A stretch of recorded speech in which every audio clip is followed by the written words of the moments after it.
103 സങ്കീർത്തനം തുടങ്ങുമ്പോൾ അതിന്റെ 2ാമത്തെ വാക്യം ഒന്ന് ശ്രദ്ധിച്ച് വായിക്കണം. വളരെ സിമ്പിളായ ഒരു കാര്യമാണ് കർത്താവ് പറയണത്. ഈ 5 അനുഗ്രഹം കിട്ടാൻ വേണ്ടിയിട്ട് എന്താണെന്നറിയോ?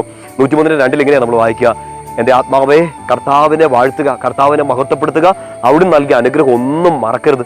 സിമ്പിളായിട്ട് കണ്ട് അത് അവസാനിപ്പിക്കല്. എൻ്റെ ആത്മാവെ കർത്താവിനെ മഹത്വപ്പെടുത്തുക, അവിടെ തന്ന അനുഗ്രഹം ഒന്നും മറക്കരുത്.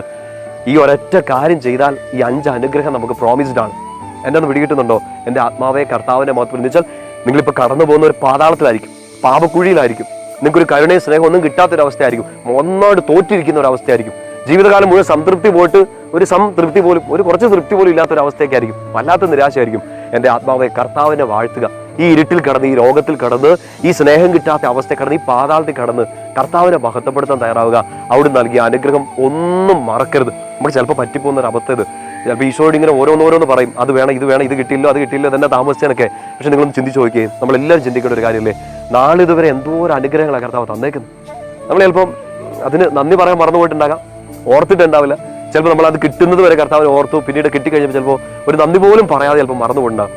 ചിലപ്പോൾ ഇപ്പോൾ ഒരു കാര്യത്തിന് നിങ്ങൾ പ്രാർത്ഥിക്കുന്നു, അതിന് ഉത്തരം കിട്ടാൻ വൈകുന്നു. ചിലപ്പോൾ കർത്താവോട് പരാതി പറയും. നാളിതുവരെ കർത്താവ് അനുഗ്രഹിച്ചതൊക്കെ പെട്ടെന്ന് ബൈപ്പാസ് ചെയ്ത് മറന്നു കളഞ്ഞ്, അയ്യോ എൻ്റെ കർത്താവ് എന്നെ വേണ്ട, സ്നേഹമില്ല എന്നൊക്കെ പറയും.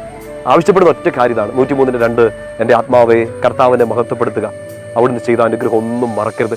അങ്ങനെ ചെയ്യുന്ന ഒരാളുടെ പാപം ക്ഷമിക്കപ്പെടും, കർത്താവിൻ്റെ കരുണയും സ്നേഹം നിറയും, അയാളുടെ പാതാളത്തിൽ നിന്ന് കർത്താവ് പിടിച്ചെഴുന്നേൽപ്പിച്ച് രക്ഷിക്കും, അയാളുടെ രോഗങ്ങൾ സൗഖ്യപ്പെടുത്തും, ജീവിതകാലം മുഴുവൻ സംതൃപ്തി കൊണ്ട് നിറയ്ക്കും.